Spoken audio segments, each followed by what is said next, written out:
Assalamualaikum warahmatullahi wabarakatuh. Alhamdulillah masih dalam keadaan sehat walafiat.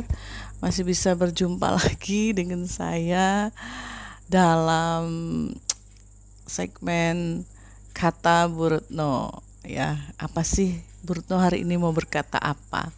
Tunggu ya. Saya ada materi menarik akan membahas tentang cebong, akan membahas tentang kapret, akan membahas kadrun, kadal, buaya, cicak. Berdo mau bahas kebun binatang? Bukan, tunggu ya.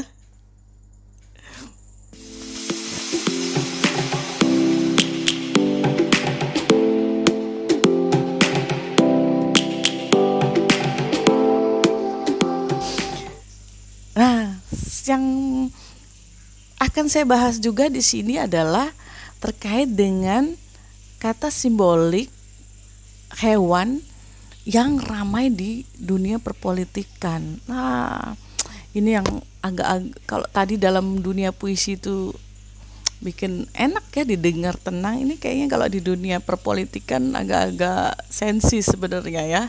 Tapi saya nggak akan membahas tentang masalah politiknya. Saya tidak akan mencampuri urusan politik lah, saya jadi guru saja.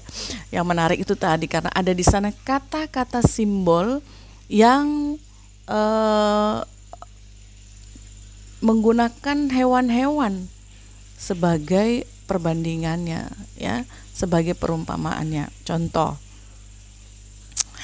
muncul nih ya kata-kata kadrun, kadal gurun, muncul kata cebong, cebi, kemudian muncul kata kampret, pernah juga muncul kata cicak dan buaya.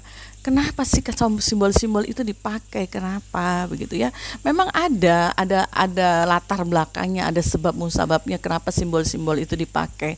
Nah, ini memang pelabelan-pelabelan ini itu pernah terjadi ketika Indonesia di masa pemilihan presiden, pemilihan kepala negara. Kemudian ada dua kubu gitu ya, kubu A dengan kubu B. Nah, masing-masing kubu ini untuk melambangkan kubu A dan kubu B yang tadi berseberangan itu, menyebut ada yang satu oposisi, yang satunya pro, yang satunya kontra gitu ya. Dengan itu tadi nama yang cebong dan kampret gitu ya. Kenapa disebut? Ada usul-usulnya gitu ya, ternyata ada usul. Jadi saya ngambil sumbernya ini dari kamus istilah dalam pemilu ya. Jadi di waktu Pilpres 2014 itu ada beberapa istilah-istilah yang munculnya tuh saat Pilpres itu. Banyak beberapa istilah, tapi saya hanya ambil yang terkait dengan simbolik itu tadi ya. Kenapa?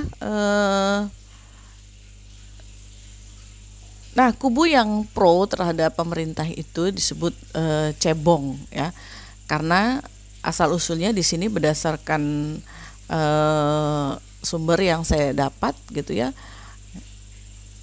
Karena ada kegemaran untuk memelihara waktu itu orang yang di pro kan ini gitu ya, hobinya memelihara kodok gitu ya, sehingga anak buahnya dianggap sebagai cebong-cebong begitu. Nah, sementara pihak lawannya yang kontra gitu, yang berseberangan itu dinamai kampret. Jadi kaum kampret. Jadi lawannya ya. Nah, di sini belum ada jelas sih kenapa dinamai kampret, tetapi kalau kita bisa melihat kampret itu kan kelelawar kecil gitu ya. Kelelawar, terus kemudian sifat-sifatnya juga yang dia hewan yang hidup di malam hari kalau kelelawar itu ya, sehingga kata ini juga kampret itu kadang dipakai juga buat umpatan, kekesalan gitu ya. Saya pernah dengar langsung loh, ada orang yang suka pakai kata kampret untuk meluapkan emosinya. Kampret lo, gini aja kerjanya gak becus. Nah, itu pernah kayak gitu. Jadi memang kata kampret ini konotasinya juga tidak baik begitu ya. Jadi muncullah untuk yang pro tadi pakai kata cebong, yang ini pakai kata kampret. Nah, akhirnya di media sosial rame, mana yang kelompok cebong, mana kelompok kampret. Aduh, saya nggak mau masuk dua-duanya. Kemudian muncul lagi belakangan ini kalau kita lihat media sosial kadal gurun, atau disingkat diakronimkan jadi kadrun ya. Lalu kenapa sampai ada gini? Oh, kadal gurun ya hidupnya di gurun yang dia apa, kalau diilustrasikan gitu, kalau kita buka kamus gitu ya, apa referensi, kadal gurun itu biasanya dia memang pandai sembunyi di bawah pasir gitu ya, terus tiba-tiba muncul untuk menyergap mangsanya gitu ya. Nah, saya tidak tahu nih kenapa sampai muncul kadrun kayak gitu. Kalau dibaca panjang gitu ya, tapi saya nggak perlu jelasin lebih lanjut ya. Kemudian pernah nih juga di tahun berapa nih ya, ntar saya lihat sumbernya lagi. Tahun 2015 di dunia perpolitikan waktu itu ramai nih antara KPK dengan polisi karena kasus korupsi begitu ya. Nah, kemudian muncul berita yang sempat heboh waktu itu, istilah atau simbol buaya dan cicak itu. Siapa yang disimbolkan buaya, siapa yang disimbolkan cicak? Waktu itu ada Badan Reserse Kriminal Polri Susdo 2Aji itu yang memulai ya, dengan waktu itu tahun 2009 mengumpamakan KPK itu seperti cicak ya, tapi berani menyadap teleponnya polisi yang disimbolkan buaya gitu ya. Jadi cicak ini kan kecil KPK. Nah, polisi ini buaya, tapi si cicak ini bisa menyergap buaya. Ya, jadi itu simbol-simbol ya. Harusnya kan yang logikanya yang buaya ini bisa makan si cicak gitu, tapi ini karena kondisinya terbalik. Jadi seru gitu ya, yang kecil bisa memangsa yang besar begitu. Ini ramai waktu itu ya, istilah cicak dengan buaya gitu ya. Dan memang kata buaya ini juga banyak ya, yang umum lah, yang sudah familiar, yang sudah populer gitu. Kalau buaya darat itu udah pasti untuk melambangkan laki-laki yang suka menggoda wanita gitu, itu buaya darat. Ini kata buaya ini memang karena sifat-sifatnya karena buaya itu sifat-sifatnya gimana sih ya, taulah buaya ya predator, terus gigi-giginya yang tajam memangsa, dan orang semua pasti takut lah dengan buaya begitu ya. Jadi memang ada sifat-sifat yang sama gitu ya. Nah, kemudian ada juga simbol-simbol hewan itu untuk para koruptor ya. Yang paling umum yang kita sering pakai adalah tikus gitu ya. Nah, para tikus-tikus sedang memangsa uang rakyat, jadi koruptor itu. Kemudian sempat ini ada sebuah seperti kayak sayembara gitu, membuat simbol logo untuk koruptor tuh apa begitu ya, sempat ada di majalah begitu ya. Apa sih simbol untuk koruptor gitu, dan itu banyak usulan-usulan orang untuk memberikan simbol-simbol itu yang selain tikus tadi ya, yang memang sudah umum, karena tikus itu kan katanya mencuri di saat kita tidur. Coba deh kalau tikus ada di rumah kita gitu, kalau kita lagi rame kadang tikusnya nggak muncul gitu ya, tapi kalau kita lagi tidur tiba-tiba bangun tidur di rumah, wah udah berantakan itu ya, sudah diacak-acak sama tikus gitu ya. Jadi itu tetap tikus menjadi simbol yang sudah lama ada dan masih dipakai. Kemudian ada juga yang mengusulkan gitu ya, gimana kalau simbol koruptor itu lintah? Kenapa disebut lintah? Ya itu karena dia menghisap darah ya, orang bisa mati kalau dihisap darahnya.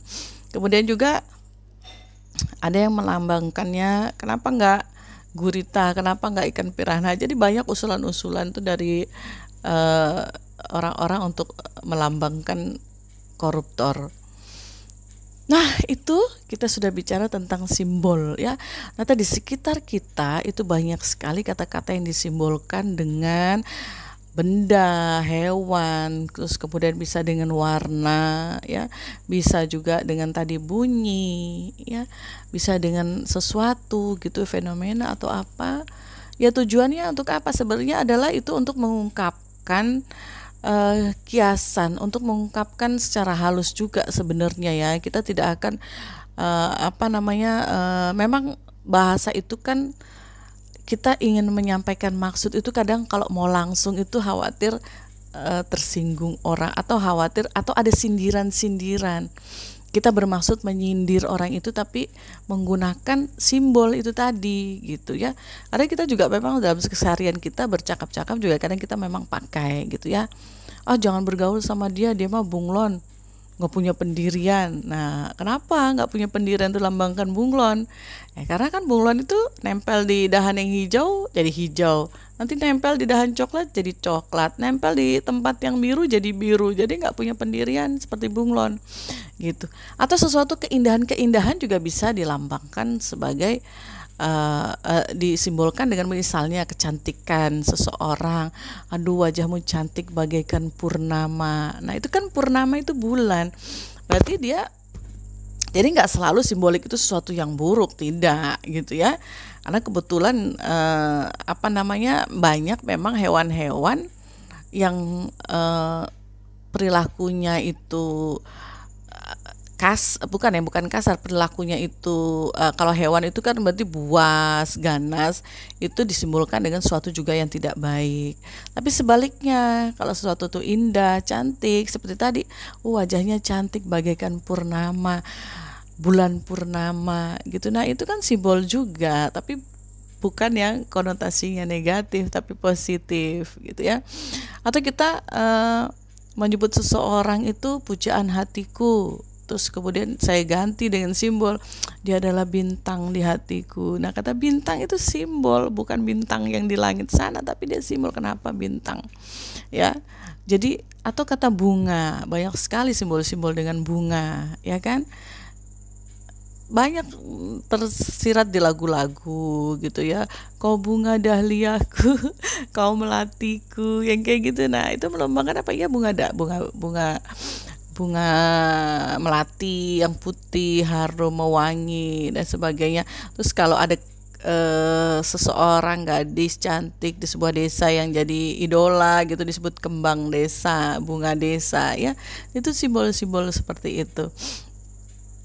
Tapi nggak semuanya kali ya bunga itu berlambang cantik. Kalau kamu disimbolkan sebagai bunga bangkai bagaimana? Aduh, bunga bangkai kan bau ya, berarti konotasinya juga nggak bagus ya. Nah, ada nih, saya pernah nih ya punya pengalaman tuh ya. Saya tuh disimbolkan sebagai bunga Sriwijaya Kusuma. Waduh, saya cari tahu dong bunga Sriwijaya Kusuma itu kayak apa. Oh, ternyata bunga Sriwijaya Kusuma itu yang penampakannya kalau bunganya sih kayak kaktus gitu ya, nggak cantik ya. Tapi ketika dia berbunga, bunganya itu bagus banget. Dan yang unik dari Wijaya Kusuma itu ternyata dia hanya mekar di malam hari. Jadi kalau kamu mau lihat si bunga Wijaya Kusuma ini mekar, harus begadang, melek tengah malam. Karena dia kalau sudah pagi, layu, dia nggak kelihatan lagi. Waduh, saya merasa tersanjung dong, katanya saya itu seperti Wijaya Kusuma.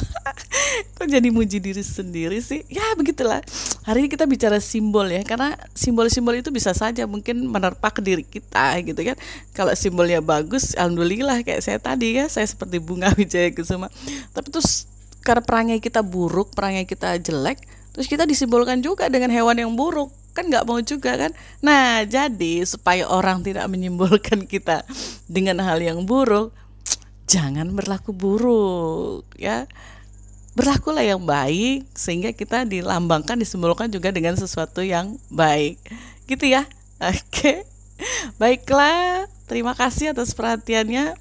Saya pagi-pagi nih hari ini bisa siaran bisa bikin konten, karena pagi saya kosong nih kelasnya, nanti saya ngajar sekitar jam 10-an, jadi bisa tadi malam sudah dapat ide, jadi langsung eksekusi, jangan tunggu lama-lama. Oke, demikian ya, terima kasih. Dan ingat tadi, berlaku baik supaya kita juga disimbolkan orang dengan sesuatu yang baik ya. Oke, terima kasih atas perhatiannya. Sampai jumpa di pembahasan fenomena bahasa lainnya bersama saya, Bu Retno. Apa kata Bu Retno? Nanti kita jumpa lagi di segmen berikutnya ya. Assalamualaikum warahmatullahi wabarakatuh.